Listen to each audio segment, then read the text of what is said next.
kedua, Syarah Ratibul Haddad. Silakan dibuka pemahamannya karena kitabnya belum disiapin. Baru ada sampel 2 kitab. Kita ikuti lanjutan Syarah Ratibul Haddad masih di poin ratib yang pertama. Dan sambil menikmati kopi saja, silakan menikmati kopi, sebatang rokok. Bagi yang rokok, bagi yang nggak ngerokok ya nikmatin aja. Lihatin yang rokok. Ya, ya, kepada Pak Kiai dipersilakan.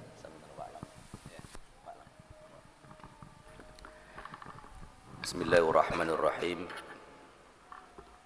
Qala al-musannif rahimahullahu ta'ala wa nafa'ana bi bahri ulumi wa amaddana bi asrarihi wa anwarihi wa nafahati wa karamati fid darain amin ya rabbal alamin. Wa'lam anna hadha adh-dhikra al-awwala a'zamu adhkari ar-ratib asy-syarif. Wa'lam, dan ketahuilah, anna bahwasanya hadza dzikrul awwala, zikir yang pertama ini yang berbunyi la ilaha illallah wahdahu la syarikalah lahul mulku wa lahul hamdu yuhyi wa yumitu wa huwa ala kulli syai'in qadir. Zikir ini menurut pensyarah kitab Ratibul Haddad itu a'zamu adhkarir ratib syarif, itu seagung-agungnya zikir, seagung-agungnya dari zikir-zikir yang ada di Ratibul Haddad Asy-Syarif. Makanya kenapa zikir ini diletakkan yang paling pertama? Karena dari deretan di atas hampir 36 zikir Ratib Al-Haddad ini, maka ini yang tertinggi derajatnya.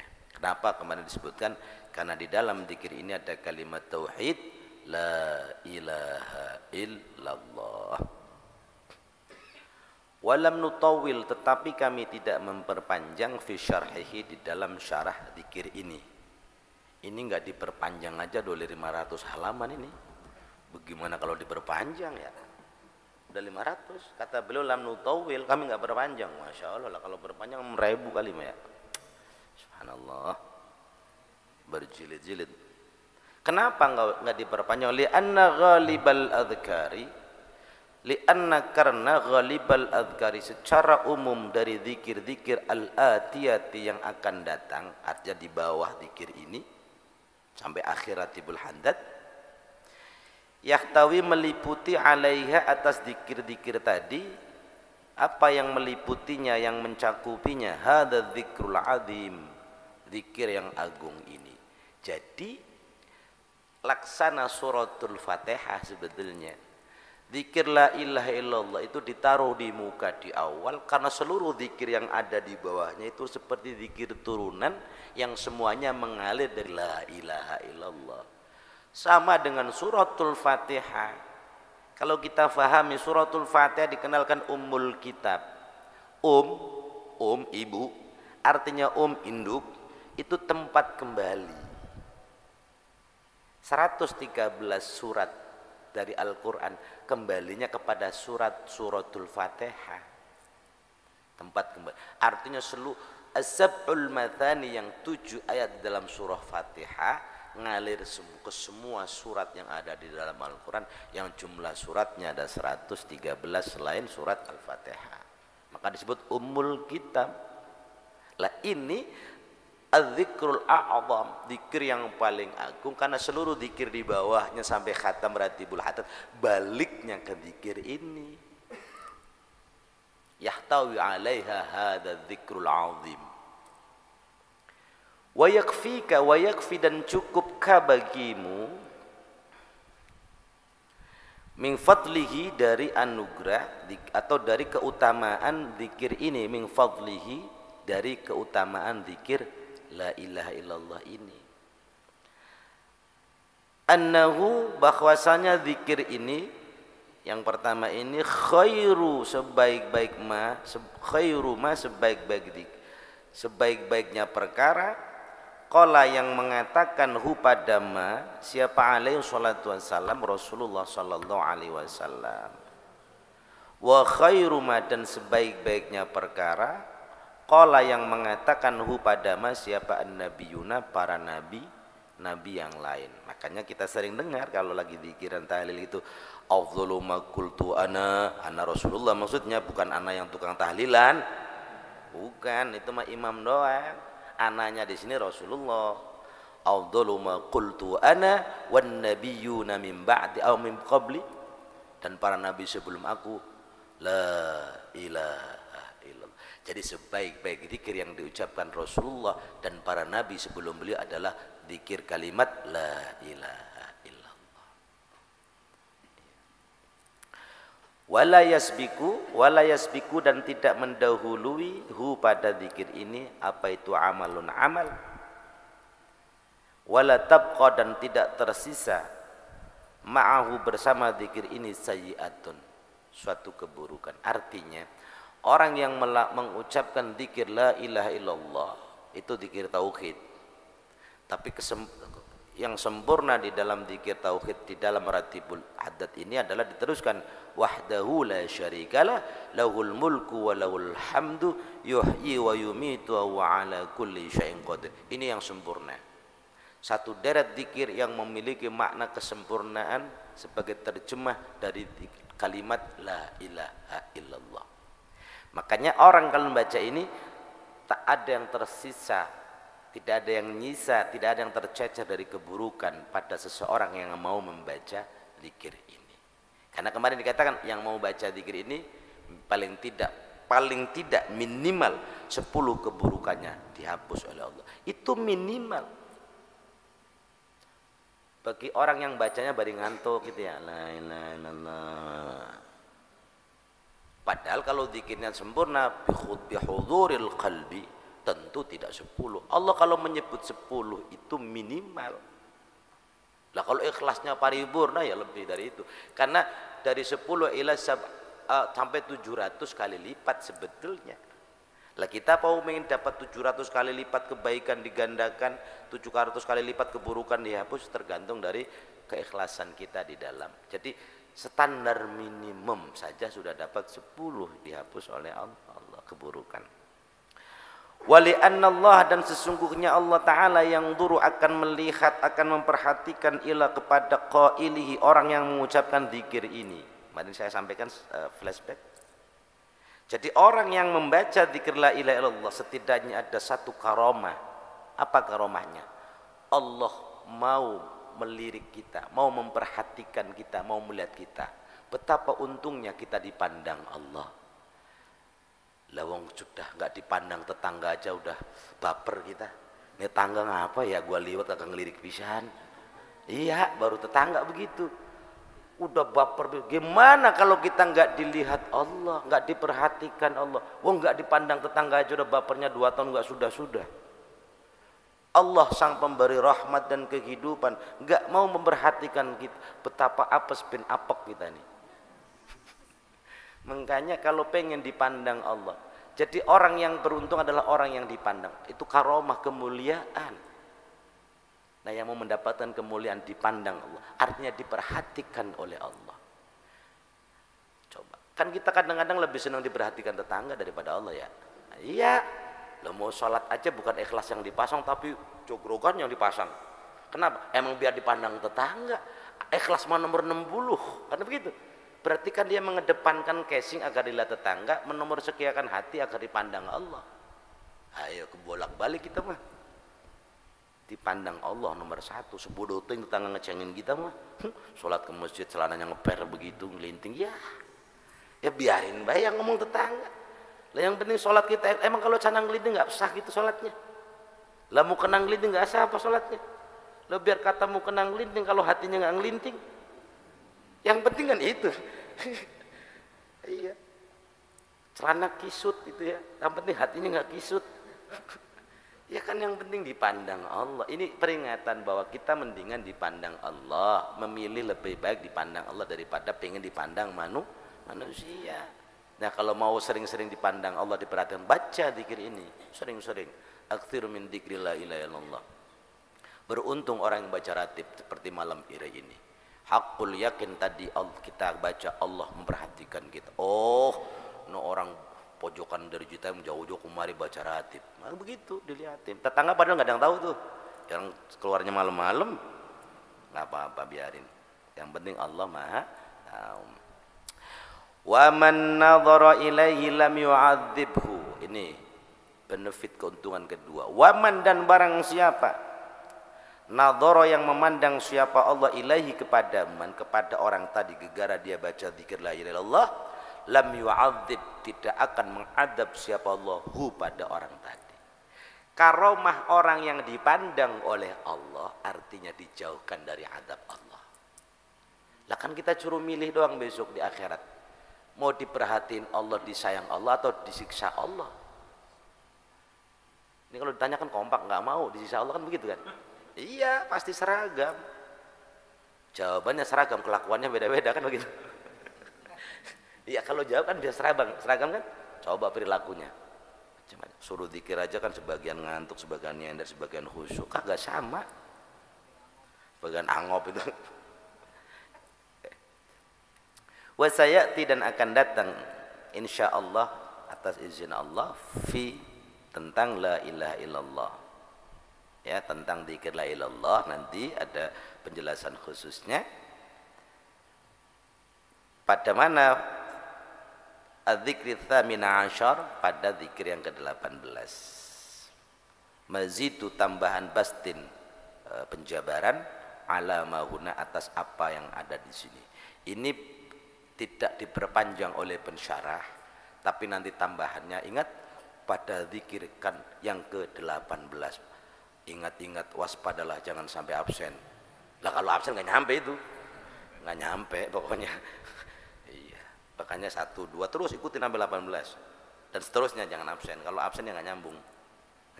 Jadi penjelasan PR nyambung, malam hari ini ketemunya di bab 18, nggak tahu bulan apaan, tahu dah. Kalau semalam 3 baris berarti masih 7 bulan lagi. Oke. Nah, ini baru pembukaan. 2 minggu baru pembukaan. Kapan masuknya nih? Nah, ini baru masuk nih. Terkait dengan syarah kalimat la ilaha illallah dalam luas. I'lam, ketahuilah anna tawakkula, bahwasanya tawakal itu menyerahkan segala urusan kepada Allah, bukan kepada selain Allah. Kalau pada selain Allah nggak disebut tawakal itu. Jadi kalimat tawakal itu menyerahkan segala sesuatu kepada Allah ba'dal ikhtiyar, setelah ikhtiar. Makanya dulu ada orang, kamu taruh unta di mana? Saya sudah serahkan ke Allah. Lihat di mana? Di tengah hutan sono. Lah terus, ya enggak, saya serahin ke Allah aja biar Allah yang jaga. Cancang dulu, baru pasrahin ke Allah. Ente naruh motor, saya taruh di tengah jalan ngapain? Saya tawakal, saya serahin ke Allah. Lah iya, naruh tengah jalan. Taruh dulu di tempat penitipan motor, ente kunci, tawakal ke Allah, mudah-mudahan aman, selamat, sentosa, sejahtera, kan begitu. Jadi ba'dal ikhtiar, setelah upaya kita baru serahkan ke Allah. Bang, ente nggak kerja, saya udah serahin urusan rezeki ke Allah. Lah bagaimana rezeki urusannya ujuk-ujuk datang dari langit? Kerja dulu baru pasrahkan ke Allah, mudah-mudahan hasilnya sesuai yang kita harapin, begitu. Itu baru tawakal. Anna tawakkula, bahwa berserah diri kepada Allah itu min abwabil iman, termasuk dari bab-bab keimanan. Kok ada bab-bab? Iman itu sebuah fondasi, kerangka, landasan. Nah, terkait iman ini unsurnya banyak, babnya banyak. Makanya bicara soal iman nggak cuman saya bilang iman kepada Allah. Pondasi ini unsurnya banyak. Kalau pondasi rumah juga unsurnya banyak kan. Ada ceker ayam, ada besi, ada semen, ada split, ada macam-macam. Baru disebut pondasi. Orang disebut iman, unsur keimanan banyak, artinya babnya dan orang beriman itu salah satu babnya, salah satu pembuktiannya, salah satu unsurnya jika orang itu punya bab tawakal. Orang beriman harus tawakalnya kuat kepada Allah, baru dibilang imannya oke. Ini mau imannya dibilang keren, tawakalnya membeli, bagaimana? Enggak nyambung. Satu di antara bab keimanan dilihat dari seberapa besar tawakalnya orang kepada Allah. Menyerahkan segala urusan kepada, tapi jujur tiada dusta di antara kita. Betapa banyak orang kalau punya masalah ngadu pertamanya ke siapa kira-kira? Ke Allah apa ke tetangga? Ke Allah apa ke soulmate? Soulmate pasti mah.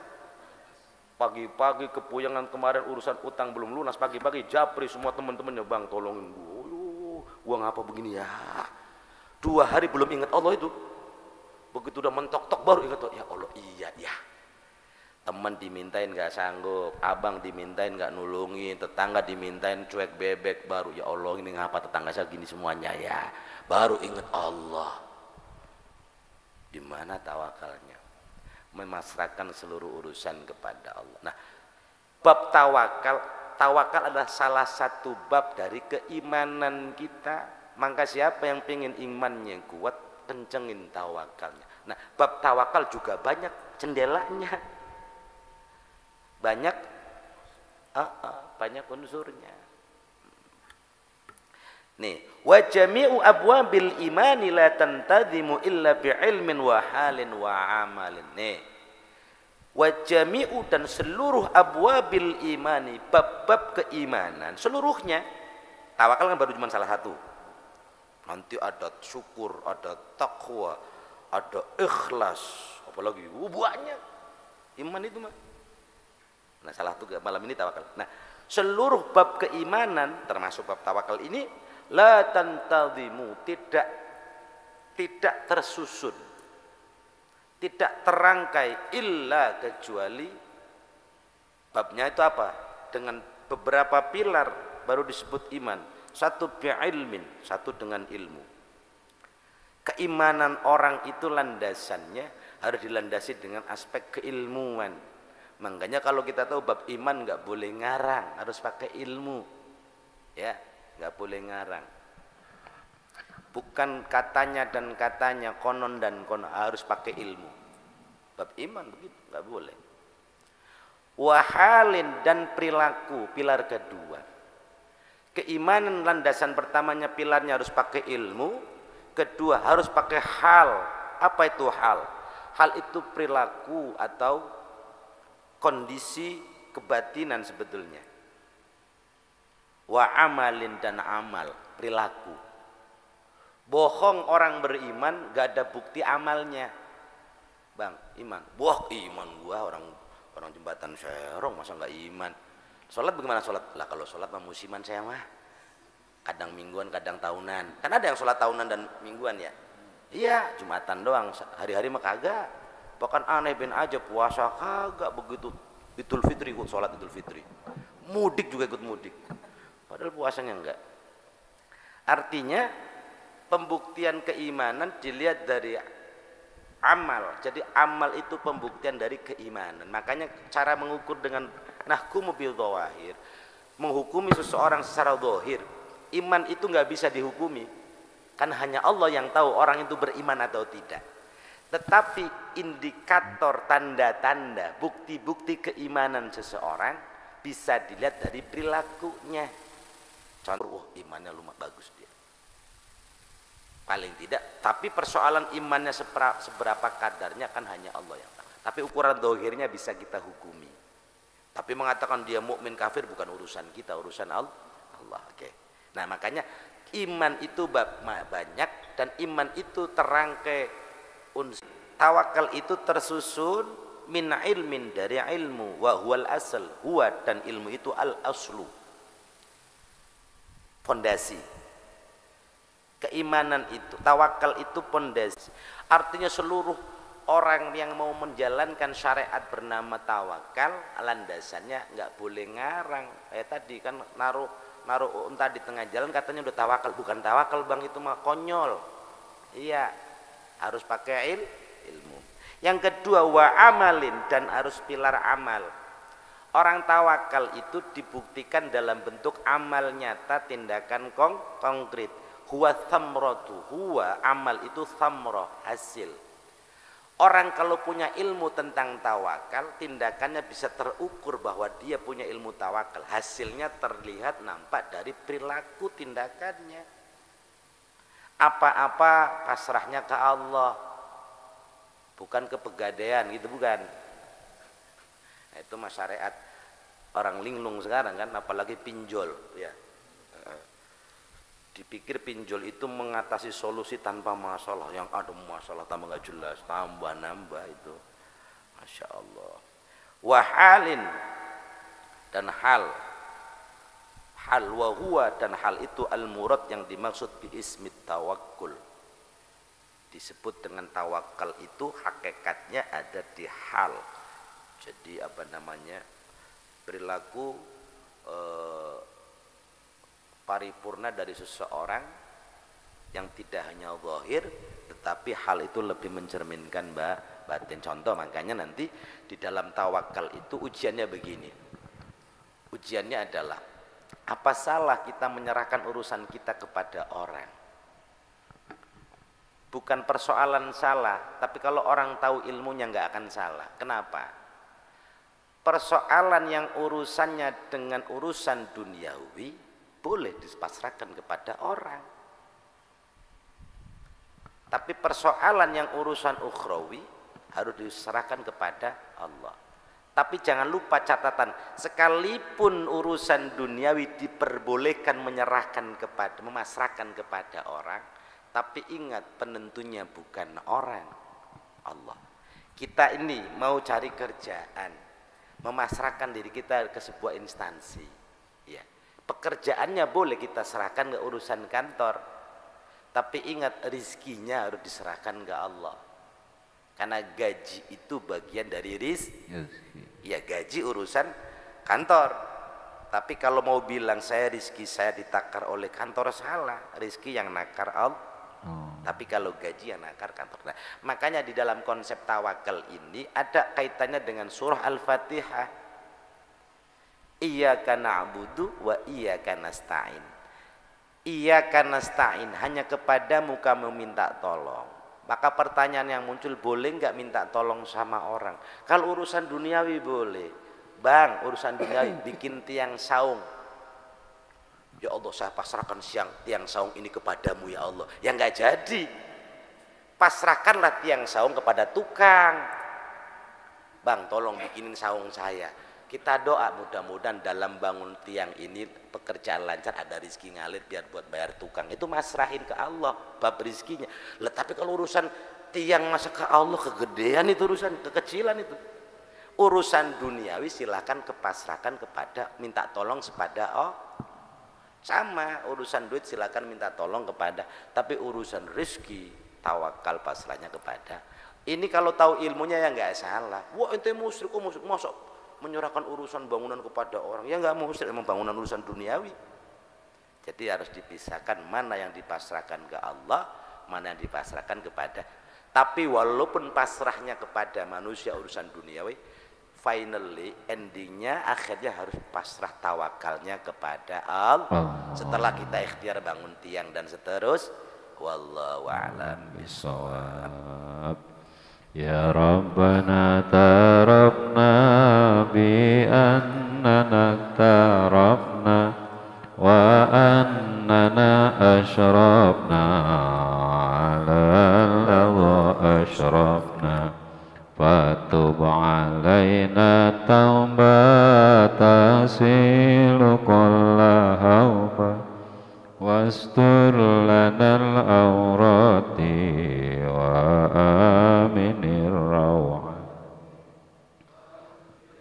liwalidina rabbi wa mauludina wal ahli wal ikhwani wa sairil khilani wa kulli mahabbah au jiratin au suhbah wal muslimina ajma amin rabbi asma fadlau wa judamanna لا باكتساب منا بالمصطفى الرسول نهضى بكل سول صلى وسلم ربي عليه أدى الهابي وآله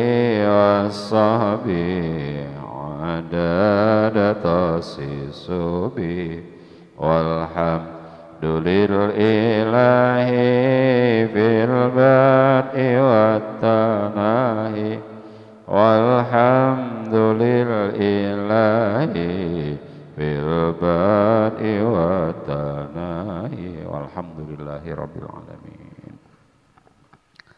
Alhamdulillah, kita ucapkan terima kasih pada Pak Kiai dan atas taufik hidayah Allah yang